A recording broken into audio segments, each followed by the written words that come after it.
hari ini kami memenuhi panggilan dari Polda Metro Jaya yang telah secara sepihak dan solid menetapkan klien kami sebagai tersangka dengan bukti-bukti walaupun banyak tidak memiliki relevansi dengan apa yang dituduhkan dan tidak pernah diketahui secara pasti apakah bukti itu bisa menguatkan tuduhan ada pencemaran, tuduhan ada menyerang kehormatan yang dilaporkan oleh saudara Joko Widodo. Walaupun ada 700 bukti, ada 130 saksi dan 22 ahli, itu semuanya versi penyidik.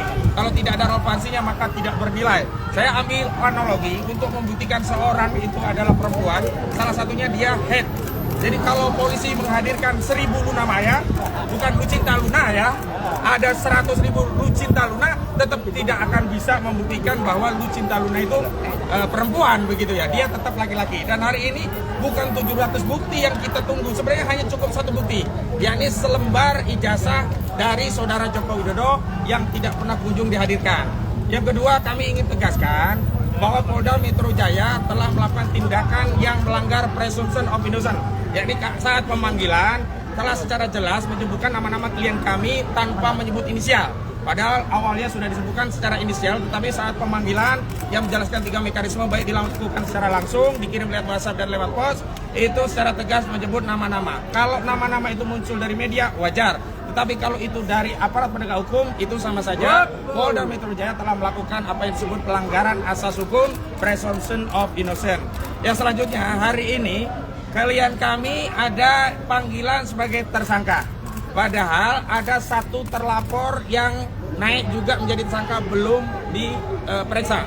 Artinya ada target-target yang sifatnya prematur terhadap klien kami dan ini kami kuat dugaannya ini bukanlah proses hukum murni tapi ada proses yang melibatkan tangan-tangan kekuasaan diawali dengan tuntutan-tuntutan pendukung Jokowi untuk segera menetapkan tersangka dan hari ini mereka melakukan tuntutan-tuntutan untuk menetapkan tersangka menjadi tahanan. Saya tegaskan hari ini yang harusnya segera ditahan adalah Firly Bahuri yang sudah 2 tahun lebih sudah tersangka. Tetapi Polda Metro Jaya tidak melakukan tindakan apapun. Karena itu hari ini kami yakin klien kami pun tidak akan dilakukan penahanan sebagaimana Polda tidak melakukan penahanan terhadap Firly Bahuri. Selanjutnya yang harus ditahan karena berkekuatan hukum tetap adalah Sylvester Matutina karena dia sudah inkrah. Dan Sylvester Matutina saat penyidikan di tingkat kepolisian tidak pernah ditahan karena sebelum menjadi terpidana dia dulu pernah menjadi terdakwa dan sebelumnya juga pernah menjadi tersangka dan dalam proses tersangka itu yang pasalnya juga sama penghinaan dan fitnah 310311 KHP saudara Sylvester Matutina tidak pernah ditahan dalam prosesnya. Karena itu hari ini sebagai bukti bahwa negara kita negara hukum, Polda sedang menjalankan penegakan hukum, tidak ada proses penahanan terhadap klien kami. Selanjutnya dari koordinator litigasi Bang Petrus Celestinos kami persilakan.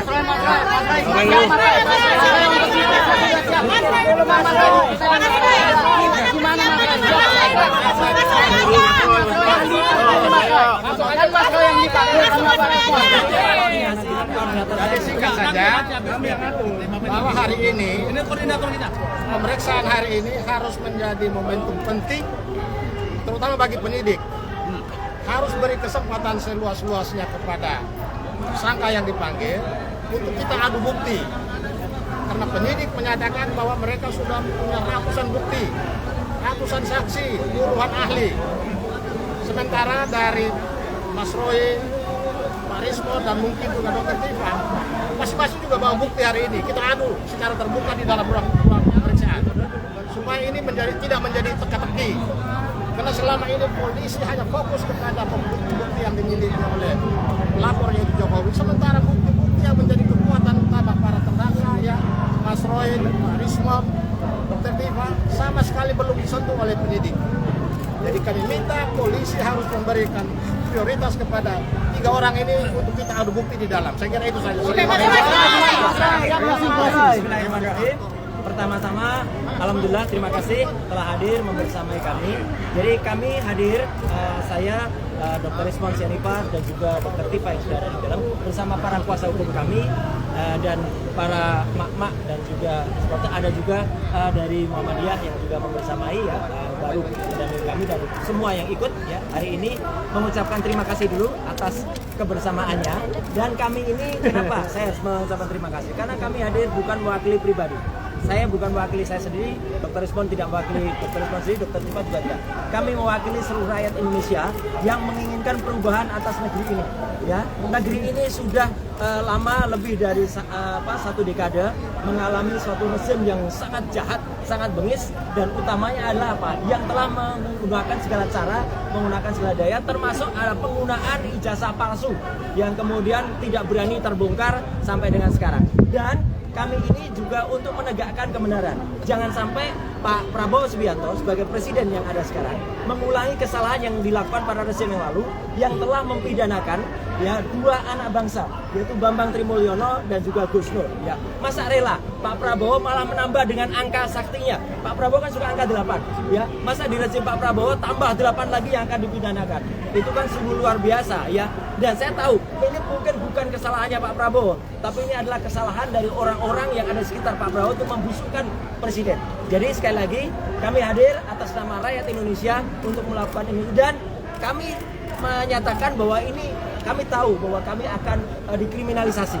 Dan kenapa kami tahu? Karena apalagi setelah saya, Dr. Rizmon dan Dr. Tifa itu sudah merencanakan akan menerbitkan buku yang kedua. Buku yang kedua judulnya ada Gibran Black Paper. Dan itu terbukti dengan saya pulang minggu yang lalu dari Sydney dan membuktikan bahwa Gibran memang tidak punya ijazah SMA. Ya, SMA-nya tidak hanya SMA luar negeri, tapi bahkan kalau disetarakan dalam negeri juga. Dan ini yang semakin buat panik, dan kemudian justru ini adalah langkah kita untuk semakin menegakkan kebenaran.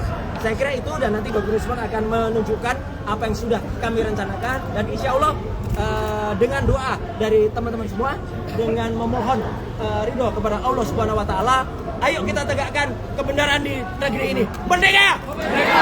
Terima kasih. Wassalamualaikum warahmatullahi wabarakatuh. Berarti sudah siap Ada, ya, Mas? nanti buktinya kita baca. Tapi bawa buktinya Sudah. Berarti sudah sangat siap ya, Mas ya. Pertanyaannya apa? Siap nggak, Bang? Pemeriksaan hari ini Masalah siap atau enggak? Ya, harusnya penyidik yang harus lebih siap untuk menuduh kami mengedit atau merekayasa. Ya, mana yang kami rekayasa? Kalau itu tidak terbukti, nanti saya berencana untuk menuntut kepolisian sebesar 126 triliun rupiah. 1 tahun anggaran kepolisian. Jadi jangan sampai tuduhan itu adalah tuduhan tanpa basis ilmiah. Apa yang kami lakukan, ada itu namanya ilmunya, ya, digital image processing. Jangan sampai ilmu tersebut jadi ilmu terlarang. Memproses citra digital atau video digital bukan berarti merekayasa atau mengedit. Itu berbasis algoritma, ya.